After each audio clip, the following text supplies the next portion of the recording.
جی بالکل، میں اس وقت موجود ہوں ہری پور چیمبر آف کامرس اور بینک العبیب کے اشتراک سے پروگرام کا انعقاد کیا گیا۔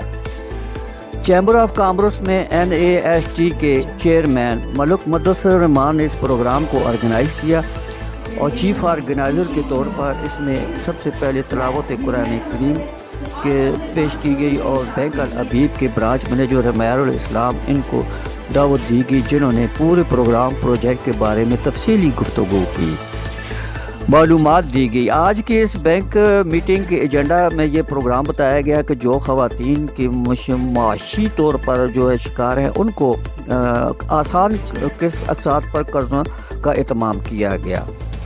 اس بات پر عورتوں کے سامنے رکھا گیا پروگرام کے ذریعے 1 لاکھ سے 50,000 تک کے قرضہ جات لے سکتے ہیں۔ ایسی خواتین جو کسی کاروبار کے ساتھ منسلک ہے ان کو اپنے کاروبار کو بڑھا سکتی ہیں۔ ایسے میں مینیجر پروسیجر تھا جو انہوں نے اب بتایا کہ بینک الحبیب کی زونل ہیڈ بینش نے انہوں نے خطاب کیا اور اپنے تمام پروسیجر سے خواتین کو آگاہ کیا۔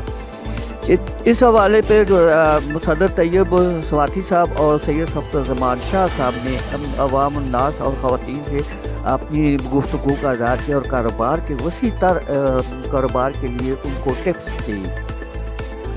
بینک الحبیب کے اشتراک سے یہ پروگرام کا انعقاد یہ تھا کہ 50,000 1 لاکھ سے قرضوں کے لیے جو ہے ان کو بآسانی اقساط دینا چاہیے۔ 6 ماہ کا یہ پروسیس جو ہے ان کو کنٹینیو بینک اکاؤنٹ جاری رکھنا تھا۔ ہری پور چیمبر آف کامرس کے صدر جناب طیب سواتی اور صفدر زمان شاہ نے بینک العبیب کی بڑی تعریف کی اور سابقہ صدر ہری پور چیمبر آف کامرس کے صفدر زمان شاہ نے اس پروگرام کے بارے میں اپنے خیرات کا اظہار بھی کیا۔ اس پروگرام کو ہری پور میں ہونے چاہیے۔ ہری پور کی خواتین کو اس سے بھرپور فائدہ اٹھانا چاہیے۔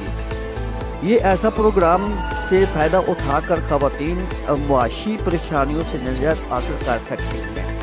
اس کے بعد اس پروگرام کے اختتام پر چیئرمین اسٹینڈنگ کمیٹی ملک مدثر الرحمان نے تمام مہمانوں کا شکریہ ادا کیا اور بینک العبیب کے تمام جو مہمان تھے ان کا بھی شکریہ ادا کیا۔ عوامی سماجی سیاسی حلقوں کی طرف سے خواتین کو فعال کرنے کے لیے ایسے پروگرام کا انعقاد بے حد جو ہے مفید ثابت ہو سکتا ہے۔